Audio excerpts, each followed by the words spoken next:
Hey guys, this is Richard from Pacific Reviews, and today I'm going to just kind of go over my Invisible Shield. It's been a couple of days, show you what it looks like now, and put some cases on because it's supposed to be the case-friendly one. See how it works, see if it bubbles up or anything. So, as you can see, it turned out very nicely. You wouldn't be able to tell it's there, except if you look closely. I got the lines down here, up near the camera. See, light comes through very good. I have a text from Marshall. I'll look at that later.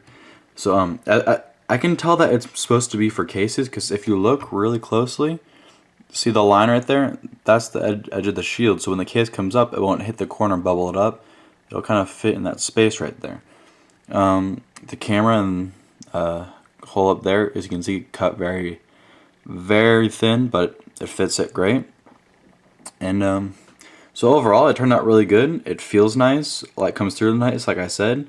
It's not too thick, kind of like on the back. It's just like it almost kind of looks like an orange peely kind of texture, you know, like little bumps every now and then, but you can't feel them. That's just what it looks like. I don't know if you can see it in here. Probably not. But anyway, so I'm gonna put some cases on.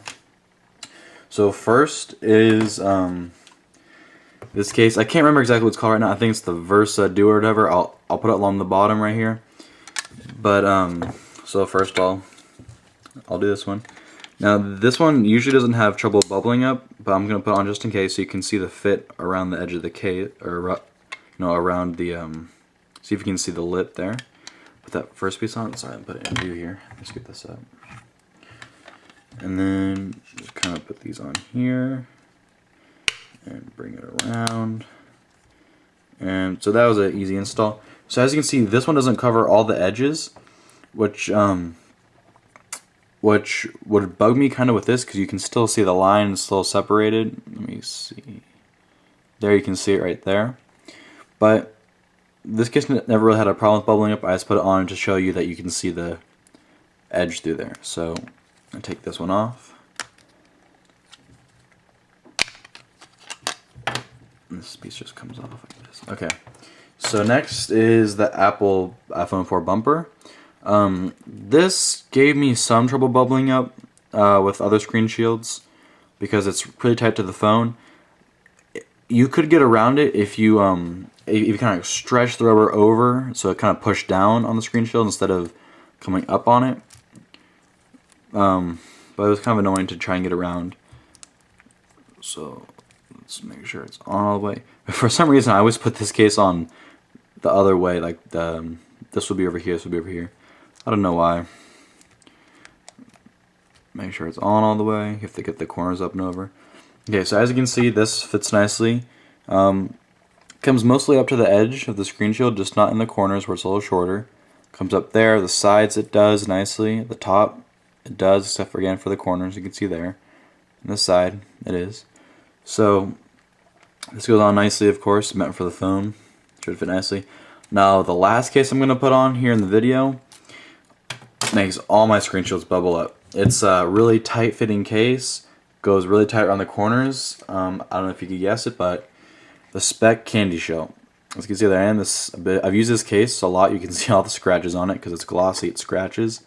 This case, it's a very sturdy case, I love it, but the only reason I haven't been using it that much recently is because it takes all my screen shields right off the screen. So we're going to see how it does. It's not really soft. So just overall, it's a really tight case, brings up screen shields. So gonna get this on here. So that's pretty easy to get on. Trust me, this case is hard to get off, easy to get on.